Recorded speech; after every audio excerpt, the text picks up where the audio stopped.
다 같이 일어나셔서 첫 찬미 515장 부르겠습니다.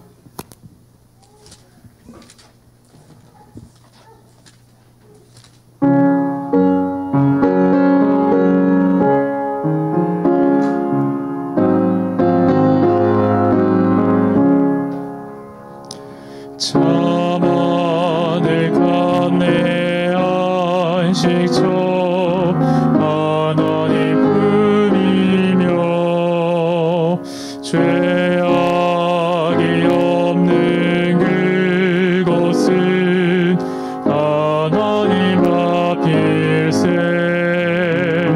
오 예수 복된 주여 우리를 지키사 주 품에 더 가까이 이르게 하소서. 내 맘에 한이 되는 곳 하나님 품이며 내 주를 만날 그곳은 하나님 앞일세. 오 예수 복된 주여 우리를 지키사 주 품에 더 가까이 이르게 하소서.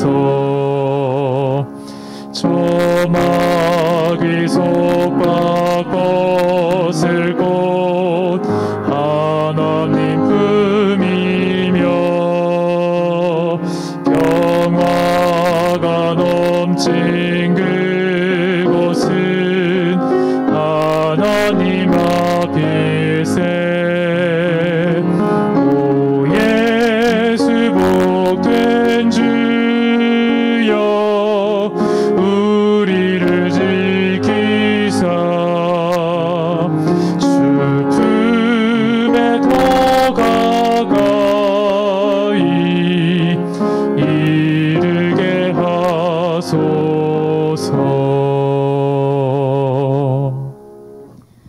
하늘에 계신 하나님 아버지, 한 주를 주님의 채워주시는 능력으로 감당케 하여 주시고 안식일 저녁 이곳에 오게 하여 주시니 감사합니다. 아멘. 흰 서리가 내리는 상강도 지나고 차가운 겨울의 시작을 알리는 입동이 다가옵니다. 저희를 둘러싼 환경과 상황이 서리발처럼 추울지라도 주님께서 둘러주시는 그 사랑으로 온유함을 지니고 온화한 품성을 나타내게 하여 주시옵소서. 아멘. 오늘도 목사님의 말씀을 통해 주님의 음성을 듣게 하여 주시고 감사의 찬양을 드리는 시간이 되게 하여 주시옵소서. 아멘. 늘 저희 길을 인도하여 주시는 예수님 이름으로 간절히 기도드립니다. 아멘.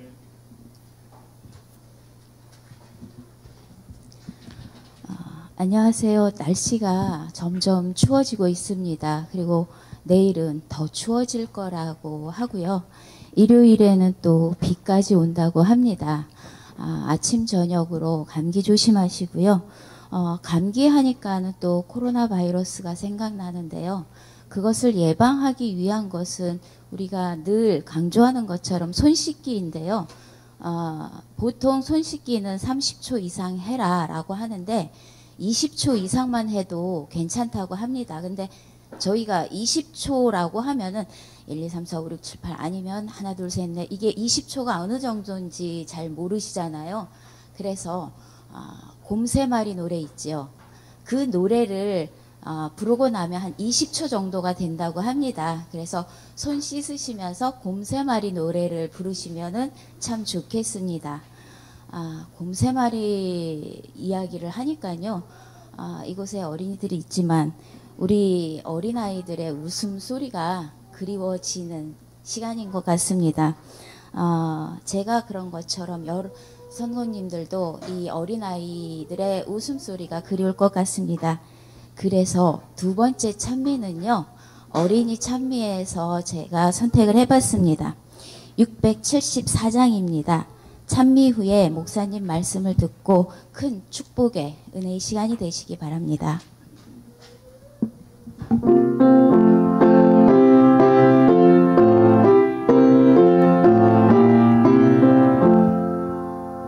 한 마리 작은 참새도 줄 길러주시며 그 새도 사랑하는 주 날 사랑하셔요. 주 날 사랑 주 날 사랑 나 이제 알겠네. 날 사랑하는 주님을 나 또한 사랑해. 저들의 피는 백합을 주 입혀주시며 저 꽃을 사랑하는 주 날 사랑하늘까. 주 날 사랑 주 날 사랑 나 이제 알겠네. 날 사랑하는 주님을 나 또한 사랑해. 들꽃과 새를 지으신 주 우리 예수님 우리도 지켜주시니 참 감사합니다. 주 날 사랑 주 날 사랑 나 이제 알겠네. 날 사랑하는 주님을 나 또한 사랑해.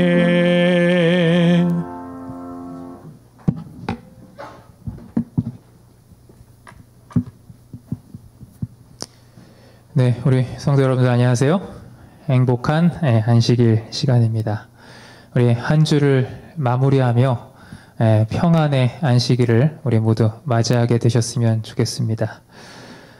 오늘 함께 나눌 말씀은 사사기에 있는 말씀인데요. 사사기 2장 7절에 있는 말씀을 제가 읽도록 하겠습니다. 백성이 여호수아가 사는 날 동안과 여호수아 뒤에 생존한 장로들 곧 여호와께서 이스라엘을 위하여 행하신 모든 큰 일을 본 자들이 사는 날 동안에 여호와를 섬겼더라.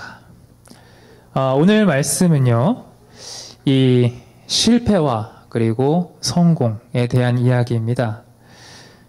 여러분 지금까지 사시면서 계속 성공만 하면서 혹시 살아오셨습니까? 내 나름대로 이 실패라는 것을 혹시 좀 경험 안 해보신 분 혹시 계신가요? 실수하지 않고 사는 사람 없듯이 이 실패를 경험하지 않고 사는 사람도 없을 겁니다. 우리가 다 사실 연약함을 가지고 있기 때문에 누구나 크게 작게 실패를 경험하면서 살죠. 하나님을 열심히 믿었던 사람들, 특별히 우리가 위인이라고 생각하는 사람들, 특별히 이 실패를 경험한 사람들이 많습니다. 다윗도 그랬고, 그죠? 하지만 그들이 의인으로 불릴 수 있었던 것은 어떤 이유죠? 실패해서 멈추지 않고 그 다음 단계로 넘어갈 수 있었기 때문에 우리는 그들을 의인으로 기억하는 것입니다. 하나님의 올바른 길로 돌아선 결과인 것이죠. 그래서 저는 오늘 우리의 삶에 있는 이 실패들을 기회로 삼는 말씀을 함께 좀 나누려고 합니다. 오늘 읽었던 이 본문 사사기라고 하는 책은 참 우리가 살고 있는 이 현실 세계를 참 잘 반영하는 책이 아닌가라고 생각이 됩니다.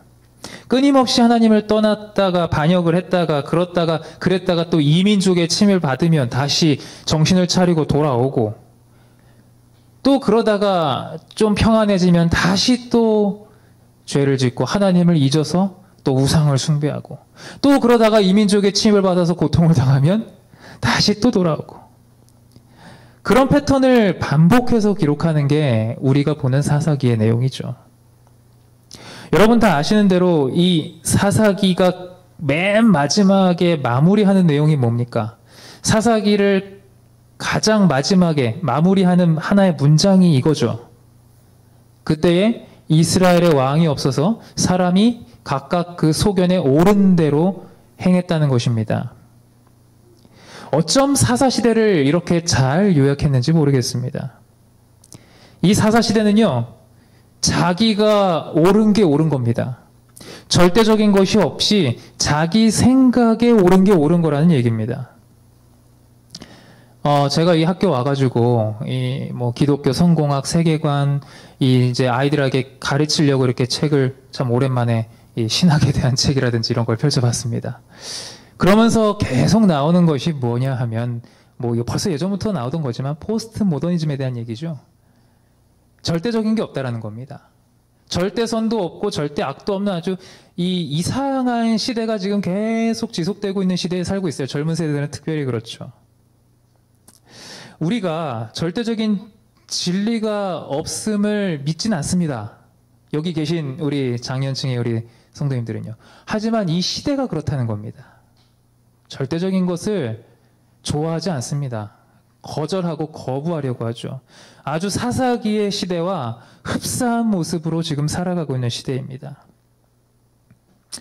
사사기는 2장부터 이 사사시대의 실패에 대해서 본격적으로 기록을 합니다. 저는 개인적으로 이 사사기에 왜 실패가 기록이 되었는지, 기왕에 좀 좋은 이야기, 교훈들을 하지 왜 이렇게 다 실패한 얘기들을 성경에 기록하나? 이 분명한 목적이 있다고 생각이 되는 것이죠. 그것은 이스라엘 백성들이 이렇게 실패했으니 너희는 이 실패를 반복하지 말라는 겁니다.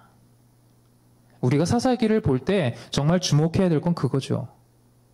내가 이것을 반복하지 말아야 한다는 것이죠. 그 원인이 뭔지를 보고 분석하고 말입니다. 사사기 2장에서 이스라엘의 실패의 원인을 크게 세 가지로 좀 나눠서 한번 생각해 봤습니다. 실패의 첫 번째 원인, 여러분, 하나님의 말씀에서 떠날 때 분명히 실패한다는 것입니다. 이스라엘 백성들이 왜 실패를 했을까? 사사기 2장 2절로 3절의 말씀에 보면 하나님께서 분명하게 말씀하십니다. 이 땅의 족속과 어떤 언약도 세우지 말라고요. 조금이라도 틈을 주지 말라는 얘기죠. 그들의 세웠던 단들을 다 헐라 그랬죠. 분명하게 말씀하셨습니다. 그런데 아까 말한 대로 자기 좋은 대로, 자기 소견대로 결정하고 행한 것입니다. 그랬더니 그 백성들이, 그 원래 땅의 거민들이 뭐가 됐어요? 그들의 옆구리에 이 말씀대로 보니 그대로 된 것입니다. 가시가 됐고 올무가 된 것입니다. 그럼에도 왜 이들이 하나님의 말씀을 거절할 수밖에 없었을까요? 왜 하나님의 말씀을 순종하지 않았느냐? 이렇게 말합니다. 그들이, 골짜기의 거민들이 철병거가 있으므로 그들을 쫓아내지 못했다. 여러분, 이러한 이스라엘 백성들의 생각이 어떤 것일까요? 이 이스라엘 백성들이 이런 생각을 했다는 거예요. 지금 저 사람들은 우리하고 비교할 수 없는 이 철로 된 병거가 있으니까 우리는 쟤네하고 싸우면 안 될 거야. 쟤네랑 해봤자 우리는 이길 수가 없어. 그래서 쟤네들을 쫓아낼 수가 없어. 이 소위 무슨 정신이냐면 이게 메뚜기 정신입니다. 메뚜기 정신. 우리는 그들이 보기에 메뚜기라. 우리의 삶 속에 혹시 그래봤자, 내가 이렇게 해봤자 변할 건 없어. 내가 어떤 결정을 함에 있어서 내가 이렇게 해봤자 그게 달라질 건 없어. 뭔가 우리는 영적으로 용기 없는 삶을 매번 선택하면서 사는지도 모르겠습니다. 우리의 삶 속에 혹시 이런 메뚜기 정신이 있다면 우리 하나님의 능력을 좀 더 의지하는 삶을 살아야 되지 않을까요? 하나님의 말씀에 능력이 있다는 것을 우리가 매일매일 좀 체험하면서 살아야 하지 않을까요? 우리의 삶에 하나님의 말씀의 능력이 매일매일 경험되어지기를 간절히 바랍니다. 이스라엘 백성들이 말씀대로 순종하지 않는 장면이 또 나옵니다. 사사기 이 1장, 2장을 쭉 읽다 보면 한 가지 의문이 드는데요. 가나안 민족들을 진멸하지 않았다는 것입니다. 못했다는 게 아니라 않았다는 것이죠. 물론 앞에서 본 것처럼 그들의 믿음이 부족해서 진멸하지 못한 것도 있습니다. 하지만 그럴 만한 능력이 있는 지파도 분명히 있었어요. 얼마든지 힘이 있는 지파들이 있었다는 얘기거든요. 그런데 몰아내지 않았어요. 그 이유가 뭐냐 하면 1장 28절이 이렇게 말합니다. 이스라엘이 강성한 후에야 가나안 사람에게 사역을 시켰고 다 쫓아내지 않았다. 그러니까 자기들 필요에 의한 거라는 겁니다. 이거는 전혀 다른 문제인 거죠. 그들이 강해서가 아니라 이미 다 어떻게 보면 상황 정리가 된 건데 그럼에도 불구하고 그들에게 이 일을 시키기 위해서. 그래서 성경 주석에서는 이 사람들에게 이 일을 시키기 위해서라고 아주 명확하게 말하죠. 그들에게 노동을 시키면서 자신들이 득을 보기 위해서 가나안 민족들을 그대로 두었다. 쉽게 말하면 정복을 했는데 우리가 힘든 일 하기 싫은 거예요. 그러니까 그 식민지 삼은 그 가나안 민족들을 그대로 일꾼으로 삼은 것이죠. 죽일 수 있었는데 못 죽인 것이 아니라 안 죽인 것입니다. 이게 얼마나 안타까운 모습인가요? 여러분, 우리의 삶 속에서 내가 충분히 정리할 수 있을 부분인데 그렇지 않고 이 정도쯤이야 하고 두는 것들이 결국은 우리의 인생의 가시가 되고 걸림돌이 된다는 사실입니다. 하나님 앞에 봤을 때 우리의 부끄러운 생각과 우리의 부끄러운 행동들이 아무렇지도 않게 그냥 이건 내가 바빠서 이 정도쯤이야 해도 되겠지. 하지만 그것이 두고두고 우리의 삶에 가시가 된다는 거죠. 여러분, 물고기가 이렇게 물속에서 사는데 물고기가 이렇게 바다나 강 속에서 헤엄칠 때 가장 먹음직스럽고 가장 아름다워 보이는 것이 뭔지 아십니까?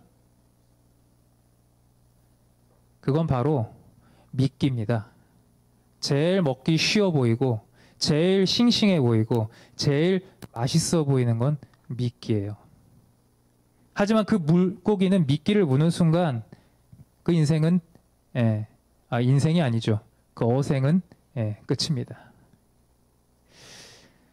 하나님의 말씀에 전적으로 순종하겠다고 생각하고 가만히 보니까 내가 버려야 될 게 있어요.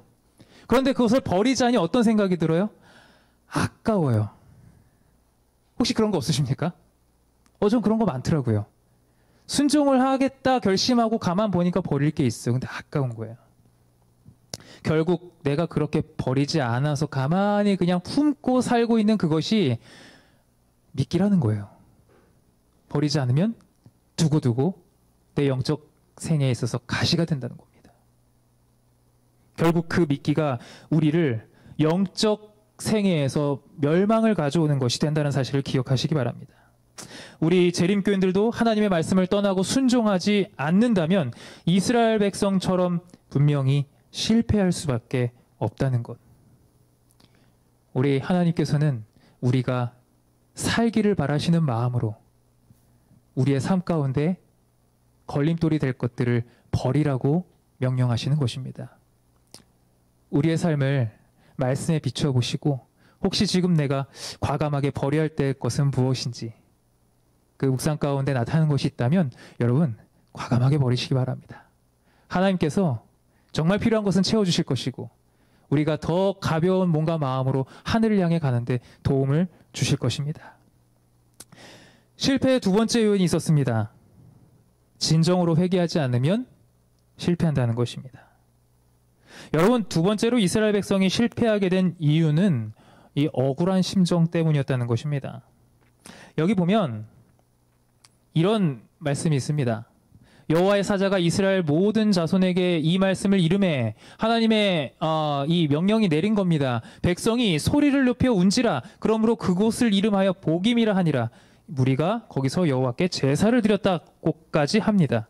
이 복임이라고 하는 지명의 뜻은 우는 자들이란 뜻이거든요. 엉엉 울었다는 것입니다. 복임이라는 곳에서 이스라엘 백성들이 하나님의 그 말씀을 듣고 통곡을 했다라는 것입니다. 보통 우리가 하나님 말씀을 듣고 울었다. 그럼 뭐 했다는 거예요? 이제 그들이 회개했나 보다. 그렇죠? 울었으니까 회개했나 보다. 더욱이 뒤에서는 뭐라고 얘기하고 있습니까? 여호와께 제사도 드렸대요. 그럼 제대로 회개한 것 같죠? 그런데 조금 뒤에 가서 사사기 2장 11절에 보면 그렇지가 않아요. 그리고 얼마 안 가서 이스라엘 자손이 여호와의 목전에 악을 행하여 바알을 섬겼다 그랬습니다. 이게 무슨 상황일까요? 다시 말하면 백성들이 막 울고 불고 그런 다음에 회개해서 하나님을 섬기고 올바르게 간 것이 아니라 울고 난 다음에 곧바로 바알과 아세라 이 우상을 섬겼다는 얘기입니다. 이 뭔가 좀 이상하지 않아요? 어떻게 이럴 수 있습니까? 이게 단순히 그냥 인간이 그런 존재야 라고 생각할 수 있을까요? 그들이 왜 울었는지 우리가 좀 알아야 되는 이유가 여기 있습니다. 왜 울었는지. 결론적으로 말씀드리자면 그들은 회개하는 마음으로 운 것이 절대 아니었습니다. 억울해서, 원망스러워서 온 거죠. 우리 본교 주석에서는 이것을 이렇게 명확하게 말합니다. 여호와의 사자가 퍼부은 단호한 책망으로 백성들은 울음을 터뜨렸다. 그것은 수치의 눈물이었지 회개의 눈물이 아니었다. 우리 어린 학생들 지금 우리 집 애들 3명이 현장에 3명과 우리 이기고 목사님 자녀 2명 이렇게 어린이들이 있습니다. 부모님한테 혼나서 울어본 적 있죠? 있을 거예요. 예. 제가 전해 들은 얘기도 있고요. 예. 여러분들은 어떤 감정으로 웁니까? 억울해서 울 때도 있을 거고, 정말 내가 잘못했구나 마음에 깨달아서 운 적도 혹시 있을까요? 예, 안타깝습니다. 우리가 생각해 볼 문제입니다. 그들이 울은 것은 감상적인 울음이었다는 거예요. 감상적인 울음. 하나님, 우리가 지금 여기까지 와서 이렇게 힘들게 이민족들과 싸우면서 순종하면서 이렇게 어떻게든 왔는데 어떻게 우리가 그거 좀 잘못했다고 우리를 이렇게 내치십니까? 참 하나님 섭섭합니다 하는 어떤 이런 마음이에요. 자기 동정, 연민. 좀 이해가 되시겠습니까? 하나님을 원망하는 그 마음으로 울었을 때 그 결과가 결국은 다른 데 기대는 거라는 거예요. 여러분은 하나님께서 여러분들을 어떻게 책망하신다고 생각하세요? 이런 경우 있죠? 말씀을 내가 딱 읽는데 이건 누가 봐도 이 말씀을 딱 읽었는데 전에는 그렇지가 않았는데 그날 아침에 딱 말씀을 보는데 야, 이건 하나님이 나한테 주시는 말씀이야. 그런 거 경험하신 적 있으시죠? 그럴 때는 기분이 좋아요. 그죠? 그런데 어느 날 목사님이 설교를 하시는데 아주 강한 설교를 하신 거예요. 이 죄에 대해서, 우리의 회개에 대해서 설교를 하시는데 가만히 들어보니까 내 얘기를 하는 것 같은 거야. 내 얘기를 하는 것 같은 거예요. 여러분, 지각 개선 안 됩니다. 라든지 여러분, 우리 예배 시간에 더욱더 경건하게 자리를 뜨지 말고 말씀에 더 기울여야 됩니다. 이 말씀을 막 설교를 하고 있는데 저 목사님 나 들으라고 하는 얘기 같은데 이런 생각이 든다는 거죠. 그럴 때 여러분들은 마음에 어떤 생각이 드시나요? 저 설교는 나를 향한 설교다라는 생각을 들었을 때 첫 번째, 오늘 하나님께서 목사님을 통해서 나에게 정말 필요한 말씀을 주시는구나. 인가요? 아니면 두 번째, 야, 저 목사님이 아주 작심을 했구만. 내가 잘못한 게 있나? 왜 저 목사님 왜 나한테 자꾸 돌아서 저런 얘기를 설교단에서 나한테 하지? 제가 이런 말을 지어서 하는 게 아니라는 건 아실 겁니다. 실제로 교회 안에 이런 일들이 일어나는 걸 제가 봤기 때문에 말이죠. 여러분, 우리가 하나님의 말씀을 들을 때 여러 채널을 통해서 들을 수 있습니다. 때로는 내 배우자를 통해서 들을 수도 있습니다. 인정을 해야 되겠죠. 그럴 때 우리는 그것을 통해서 정말 진심 어린 회개로 연결이 되나요? 아니면 오히려 더 나쁜 감정으로, 안 좋은 쪽으로 우리의 감정이 쏠리게 되나요? 아직도 참다운 회개가 아니라 감상적인 후회 가운데 머물고 있다면 여러분, 우리 이 복임에서 돌아서야 할 때라는 것입니다.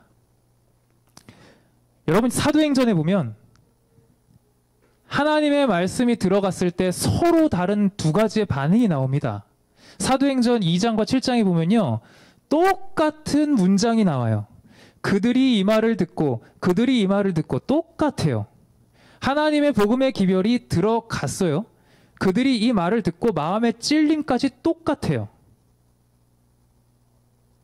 7장은 여러분 아시는 것처럼 스데반 장면이고요. 2장은 제자들과 그 성령 충만한 사건에 대한 이야기죠. 똑같이 하나님의 말씀이 들어갔고 그들의 마음이 찔리기까지 했습니다. 그런데 어떤 반응이 있죠? 한쪽은 이를 갈았다 그랬어요. 그런데 한쪽은 가슴을 치면서 우리가 그럼 어떻게 해야 할꼬라고 물어봤다고 했어요. 하나님의 말씀은 동일하게 임했어요.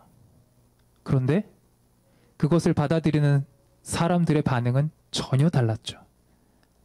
그 말씀을 전한 사람을 죽이든지 아니면 자기 자신을 죽이든지. 여러분, 우리의 삶에서 정말 말씀 가운데 변해야 할 것은 저 사람이 아니라 나라는 사실입니다. 하나님께서 주시는 말씀은 저 사람을 위한 말씀도 있지만 사실은 그 전에 나를 위한 말씀이라는 거예요. 이건 물론 저 자신을 포함해서입니다. 우리 회개의 기별을 우리 재림교인들이 전하지 않습니까? 천국이 가까웠다. 회개하라. 그죠? 이 기별을 우리가 지금 재림 성도로서 전해야 되는 사명이 있지 않습니까? 그 전에 우리가 매일매일 회심을 경험해야 할 것입니다. 우리가 먼저 하나님의 말씀에 순종하고 가슴을 치며 그 말씀에 회개의 심령으로 반응하는 삶을 살게 되시길 바랍니다. 마지막 세 번째 이 사사기의 실패의 요인을 보면 이 자녀 교육에 소홀히 한 것들을 봅니다. 정확히 말하면 다음 세대 교육인 것입니다. 이스라엘 백성들이 실패한 세 번째 이유. 사사기 2장 7절에 보면 우리가 아까 읽었던 본문 시작 말씀인데요. 주제 성경절이었는데 이 말씀이 참 재밌는 말씀이에요. 백성이 여호수아의 사는 날 동안에는, 그리고 여호수아가 그 뒤에 생존했던 또 장로들이 있었을 때에는 여호와를 섬겼더라. 이 말이 뭐냐면요, 우리가 다 아는 유명한 그 여호수아와 그리고 그 시대에 함께했던 정말 하나님의 역사를 목도했던 장로들이 있는 동안은 연약하지만 그 백성들의 신앙의 버팀목 역할을 딱 하고 있었다는 얘기예요. 그런데 10절에 가서 보면 그 세대 사람들이 이제 다 죽었습니다. 세대가 지나면 어쩔 수 없죠. 그 후에 일어난 다른 세대가 있었는데 여호와를 알지 못하며 여호와께서 이스라엘을 위하여 행하신 일도 알지 못했다. 그들을 신앙의 버팀목 역할을 했던 그 세대가 사라지자 종교적 어떤 기반이 사라졌다는 얘기예요. 이거는요, 엄밀히 말하면 하나님을 알지 못했다라는 그 세대 잘못이 아니에요. 여호수아와 그 이후의 장로들이 그 하나님의 신앙의 유전을 전달해주지 못한 잘못이 있는 것이죠. 요즘 세대를 두고 참 무서운 세대라고 말합니다. 여기 우리 중딩 고딩이 앉아 있잖아요. 우리가 아는 애니까 그렇지 사실 지나가는 중딩 고딩들한테 여러분 말 쉽게 거실 수 있어요? 예, 전 진작에 말 못 걸었어요. 예, 뭐 지나가다가 이렇게 뭐 하는 애들 있잖아요. 요새는 구석에 숨어서도 안 하고 공공하게 또 보면서 한다고 하더라고요. 그런데 뭐 이렇게 말하기가 좀 무서워요. 예, 저도 그래요. 실제로 좀 불미스러운 일들이 뉴스에서 나오는 경우도 있고요. 예, 우리 세범이 담비는 너무 착하니까 그러지 않는데 요즘 세대가 그렇다는 거예요. 그런데 여러분, 우리 교회 안에 젊은 세대를 한번 보세요. 제가 예전에 이제 어떤 교회를 보니까 이 교회에 이제 학생 청년이 이렇게 옵니다.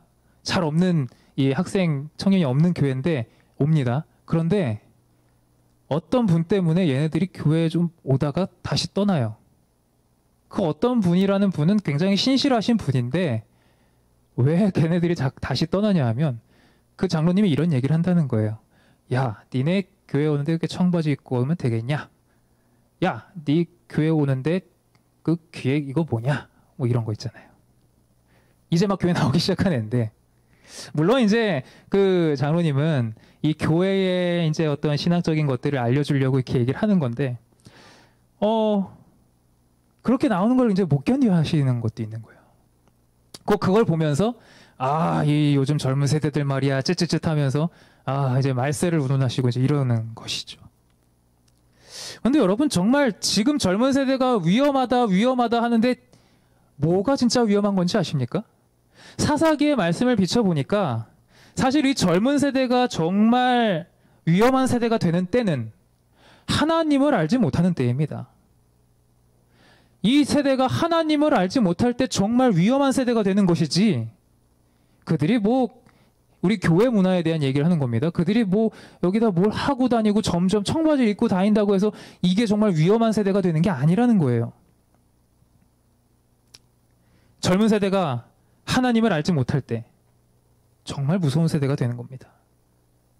젊은 세대가 하나님이 행하신 과거의 기적들을 점점 잊어가고 있다면 그거야말로 정말 위태로운 시대인 것입니다.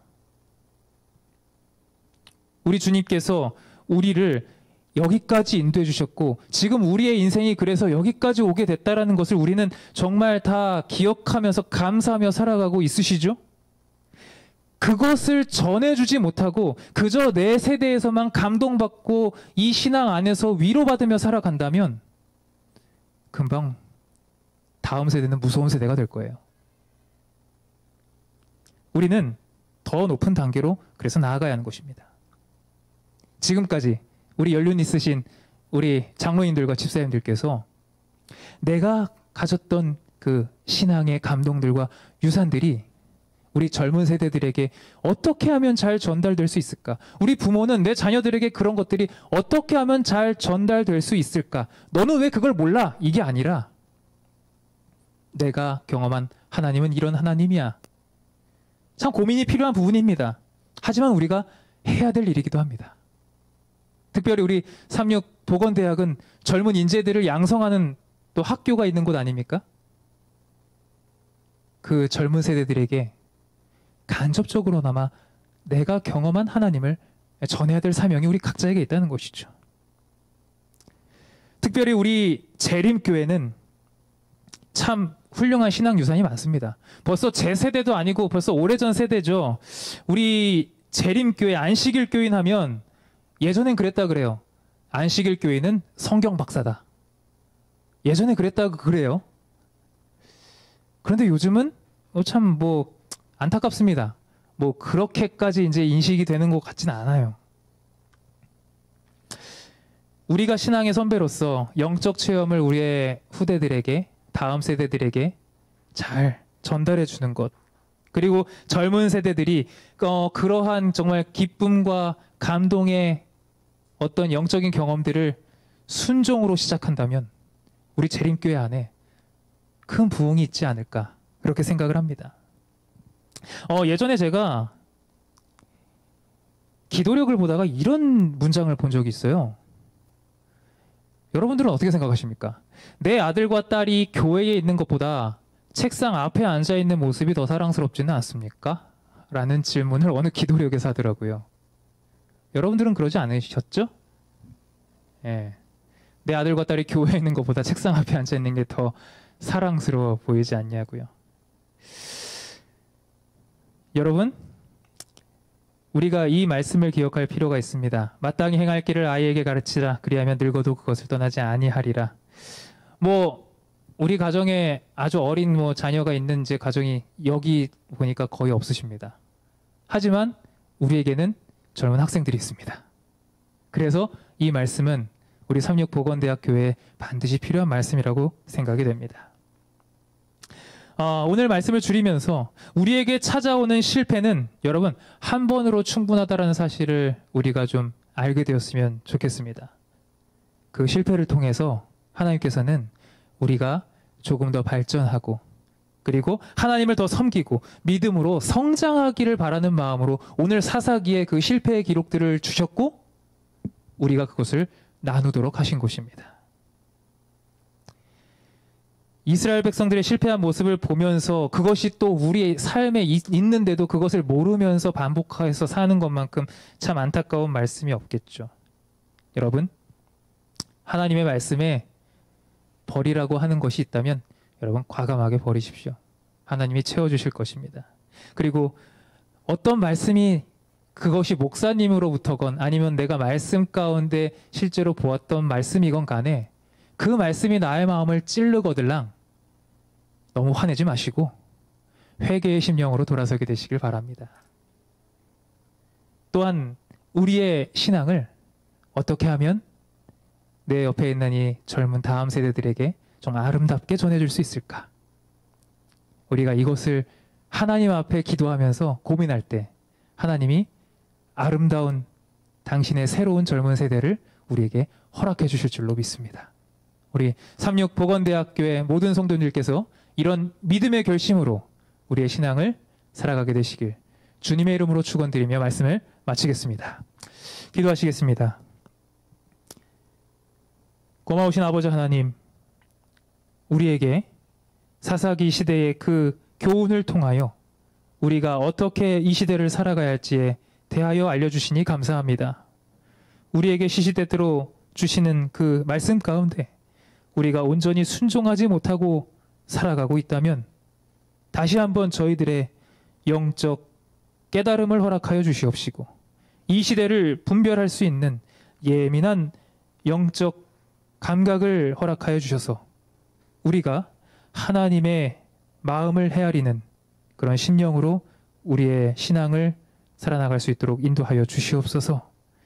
또 이 안식일을 통하여 또 우리가 오가며 우리 청년들을 만나고 또 그들을 대할 때에 하나님의 사랑하는 젊은 우리 청년들에게 영혼들에게 어떻게 하면 나의 이 아름다운 신앙의 유산을 물려줄지 고민하며 그들을 대하는 우리 모두 되게 하여 주시옵소서.